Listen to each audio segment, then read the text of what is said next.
இந்த low quality ஃபோட்டோவ இந்த மாதிரி ஹை குவாலிட்டில கன்வெர்ட் பண்ண முடியுமா? அதுவும் ஏஐ மூலியமா பண்ண முடியுமா? கண்டிப்பா பண்ணலாம். எந்த ஒரு அப்ளிகேஷனும் இல்லாம நாம பாத்தீங்கன்னா ஃபோட்டோஸோட குவாலிட்டிய இன்கிரீஸ் பண்ணலாம். ஸோ அது எப்படி பண்றது அப்படிங்கிறத இந்த வீடியோல நம்ம ஃபுல்லா பார்க்க போறோம். ஸ்கிப் பண்ணாத பாருங்க. அப்பதான் என்ன நான் வீடியோல தெளிவா சொல்றேன் அப்படிங்கிறது உங்களுக்கு தெரியும்.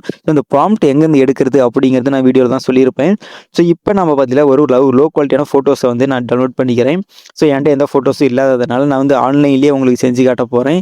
ஸோ நான் எக்ஸாம்பிளுக்கு ஒரு ஃபோட்டோஸ் வந்து செலக்ட் பண்ணிக்கிறேன் இருங்க. ஸோ இந்த ஃபோட்டோஸே பாருங்க எவ்வளோ பிளர்ரியா இருக்கு. ஸோ இந்த ஃபோட்டோஸ் தான் நம்ம வந்து ஹை குவாலிட்டியில கன்வெர்ட் பண்ண போறோம். ஸோ இப்போ வாங்க இந்த ஃபோட்டோஸை ஹை குவாலிட்டியில எப்படி கன்வெர்ட் பண்றது அப்படிங்கிறத பார்க்கலாம். ஸோ உங்ககிட்ட கண்டிப்பா ChatGPT இருக்கும். ஸோ இல்லாதவங்க Play Storeல அவைலபிளா இருக்கு. அங்க போய் இன்ஸ்டால் பண்ணிக்காங்க. இன்ஸ்டால் பண்ணிட்டு ஓப்பன் பண்ணீங்கன்னா உங்களுக்கு இன்டர்ஃபேஸ் வந்து இப்படி தான் இருக்கும். இங்க பார்த்தீங்கன்னா ஒரு ப்ளஸ் சிம்பிள் ஒன்று வந்து கொடுத்துருப்பாங்க. ஸோ அந்த ப்ளஸ் சிம்பிளை கிளிக் பண்ணிக்காங்க. அதை கிளிக் பண்ணதுக்கு அப்புறம் இங்க பார்த்தீங்கன்னா ஃபோட்டோஸ்னு சொல்லி ஒரு ஆப்ஷன் இருக்கும். அந்த ஃபோட்டோஸுங்கிறத கிளிக் பண்ணிக்காங்க. அதை கிளிக் பண்ணதுக்கு அப்புறம் பார்த்தீங்கன்னா உங்களுக்கு ஃபோட்டோஸுக்காக கேலரிக்குள்ளே போகும். உங்கள் எந்த ஃபோட்டோஸ் வந்து எடிட் பண்ண நினைக்கிறீங்களோ அந்த ஃபோட்டோஸை செலக்ட் பண்ணிக்காங்க. செலக்ட் பண்ணிட்டு கீழே பார்த்தீங்கன்னா டன்னுன்னு சொல்லி ஒரு ஆப்ஷன் வந்து கொடுத்துருப்பாங்க. ஸோ அந்த ஃபோட்டோஸுங்கிறத வந்து கிளிக் பண்ணிக்காங்க. ஸோ டன்னுன்னு கொடுத்ததுக்கப்புறம் இங்கே பார்த்தீங்கன்னா இந்த ப்ராம்ப்ட்டுக்காக ஒரு ஸ்பேஸ் வந்து கொடுத்துருப்பாங்க. அந்த ப்ராம்ப்ட்டோட லிங்க் கூட நான் டிஸ்கிரிப்ஷனில் கொடுக்குறேன். அப்படி இல்லைன்னா நம்ம டெலகிராம் சேனல் இருக்கும். அங்கே போய் கூட டவுன்லோட் பண்ணிக்காங்க. ஸோ டவுன்லோட் பண்ணிட்டு நான் பாரு எக்ஸாம்பிள் பேஸ்ட் பண்ணிட்டு சென்ட் பண்ணிட்டேன். இப்போ அந்த ஃபோட்டோஸ் எவ்வளோ குவாலிட்டியாக கன்வெர்ட் ஆகி வருது அப்படின்னு தான் நீங்கள் இப்போ வந்து பார்க்க போகிறீங்க. ஸோ ப்ராம்ப்ட் கொஞ்சம் லென்த்தாக தான் இருக்கும். ஏன்னா அந்த அளவுக்கு குவாலிட்டி தெளிவாக இருக்குங்கிறதுனால தான் இந்த அளவுக்கு தெளிவாக கொடுத்துருக்கேன்.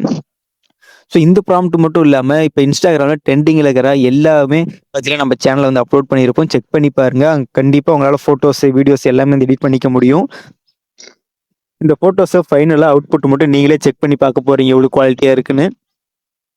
இப்போ பார்த்தீங்கன்னா லோட் ஆகிட்டு இருக்கு. கொஞ்சம் வெயிட் பண்ணுவோம். குவாலிட்டி பார்க்கலாம் எப்படி இருக்குன்னு. இங்கே பாருங்க இப்போ நமக்கு ஃபோட்டோஸ் பார்த்தீங்கன்னா ரெடி ஆயிருச்சு. நான் உள்ளே போய் காட்டிடுறவாங்க உங்களுக்கு. ஸோ அந்த ஃபோட்டோஸில் எவ்வளோ பிளர்ரியாக இருந்துச்சு. இப்போ பார்த்தீங்கன்னா ஃபேஸே தெரியாமல் இருந்துச்சு. இப்போ இந்த ஃபோட்டோஸையும் பாருங்க. பழைய ஃபோட்டோஸ் நான் காட்டுறேன். அதையும் பாருங்க.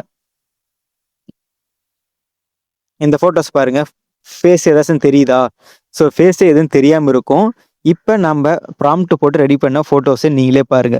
ஸோ எவ்வளோ குவாலிட்டியாக இருக்கு. ஸோ இந்த மாதிரி தான் நாம் வந்து ஏஐ ப்ராம்ப்ட் மூலிமா ஃபோட்டோஸை அவ்வளோ அருமையாக வந்து எடிட் பண்ணிக்க போகிறோம்.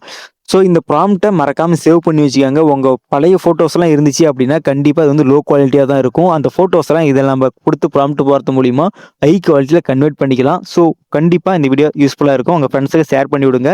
அடுத்த வீடியோவில் பார்க்கலாம்.